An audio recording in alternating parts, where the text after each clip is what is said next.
విద్యార్థిని వేధించిన teacher suspend అయ్యారు. నల్గొండ జిల్లా నకిరేకల్ ప్రభుత్వ ఉన్నత పాఠశాల ఇంగ్లీష్ టీచర్ మామిడి శ్రీనివాస్ ను ఉన్నతాధికారులు విధుల నుంచి తొలగించారు. 10వ తరగతి విద్యార్థిని లైంగికంగా వేధించారని శ్రీనివాస్ పై ఆరోపణలు వచ్చాయి. విద్యార్థిని పేరెంట్స్ ఫిర్యాదుతో నిందితుడిపై ఫోక్సో కేసు నమోదు చేశారు నకిరేకల్ పోలీసులు. శ్రీనివాస్ పై విద్యాశాఖ ఉన్నతాధికారులు శాఖాపరమైన చర్యలు తీసుకోబోతున్నారు. రైట్, మనం చూస్తున్నాం విద్యాభివృద్ధులను నేర్పించాల్సినటువంటి టీచర్స్ ఇటువంటి కీచక అవతారం ఎత్తుతున్నారు.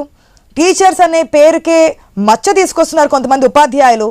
కానీ సరైన శిక్ష పడుతుందా అంటే పేరెంట్స్ తరపున చూస్తుంటే కనుక కాదు అనే అభిప్రాయాలు అయితే వ్యక్తమవుతున్నాయి చాలా వరకు. మరి ఈ సంబంధించి అప్డేట్స్ చూస్తాం మా ప్రతినిధి కిరణ్ ద్వారా. Right, good morning Kiran.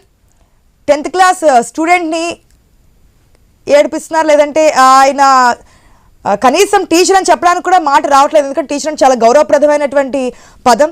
అటువంటి పదవిలో ఉండి అటువంటి హోదాలో ఉండి లైంగికంగా వేధింపులకు పాల్పడుతున్నటువంటి వ్యక్తిని సస్పెండ్ చేసినట్టు తెలుస్తుంది. డీటెయిల్స్ ఏంటి?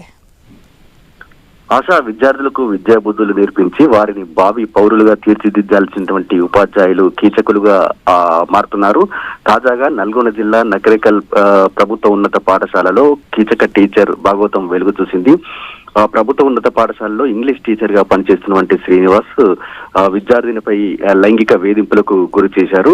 ఆమెకు ఫోన్ నెంబర్ ఇచ్చి రాత్రి వేళల్లో తనకు ఫోన్ చేయాలని, అదేవిధంగా అతనికి ఉన్నటువంటి ప్రైవేట్ కళాశాలకు సంబంధించి అక్కడ ఒంటరిగా రావాలని కూడా గత 3 నెలలుగా వేధింపులకు గురి చేస్తుండడంతో ఆ విషయం పేరెంట్స్ కు చెప్పింది. దీంతో పేరెంట్స్ ఎవరైతే టీచర్ శ్రీనివాస్ ఉన్నారో అతనికి దేహశుద్ధి చేసి పోలీసులకు అప్పగించినట్టు కూడా తెలుస్తోంది. ప్రస్తుతం అయితే ఈ ఘటనపై పేరెంట్స్ ఫిర్యాదు మేరకు పోలీసులు కేసు నమోదు చేశారు. అతనిపై కూడా పోక్సో అంటే విద్యార్థిని మైనర్ కాబట్టి పోక్సో కేసు కూడా నమోదు చేసినట్టు కూడా తెలుస్తోంది.